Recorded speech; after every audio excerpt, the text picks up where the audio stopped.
Numește acum francezul Nouvier. A venit la învăluire Peteleu, combină cu Nouvier, bună combinația, centrare perfectă pentru Bud și gol! Cristi Bud deschide scorul în minutul 4.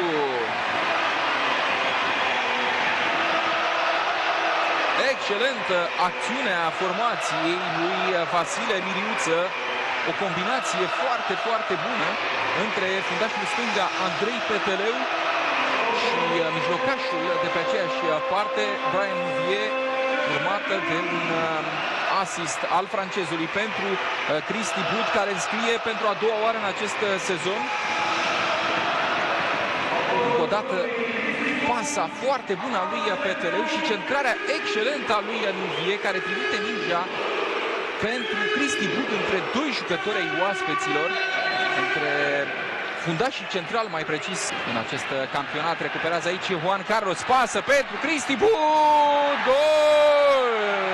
Dublă Bud! Neglijat și acum de fundașii centrali ai oaspeților, Cristi Bud.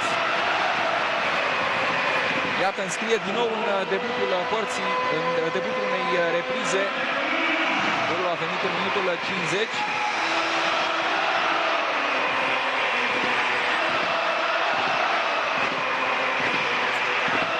A marcat la 4 minute după debutul partidei și la 5 minute după startul reprizei a doua, Cristi Bud. Excelentă pasa lui Juan Carlos. Dacă prima oară a fost o pasă excelentă a lui Nouvier, acum este un serviciu excelent oferit de Juan Carlos și este cât se poate de clar. Nu era offside.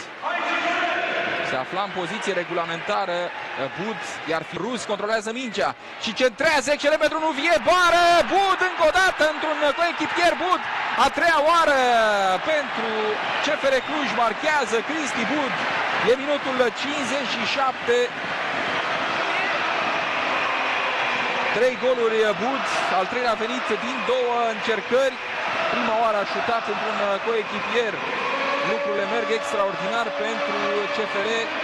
În partea secundă acestui joc se resimte. Ionuț Balaur are probleme fundașul central al oaspeților. Să vedem cât de serioase sunt. Vom revedea însă golul marcat de Cristi Bud. O reușită nu atât de spectaculoasă, aș spune, precum a doua, dar la rândul ei foarte importantă. Iată șutul lui Nouvier în bară. Apoi Bud șutează în Nascimento, care e posibil să se fie aflat în offside. Nu știu dacă aici fiind inclusă și întâlnirea cu ASEA Târgu Mureș, dar vedem o pasă pentru Omrani. Omrani îl depășește pe Bornescu și este gol!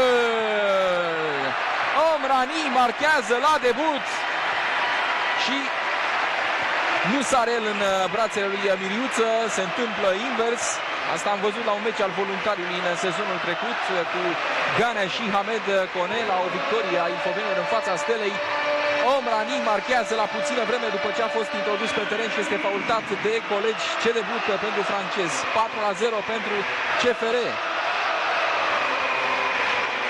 Galamaz, George Galamaz, director sportiv la FC Voluntar, n-are puterea să se uite spre teren. Iată o nouă problemă acolo la nivelul fundașilor centrali.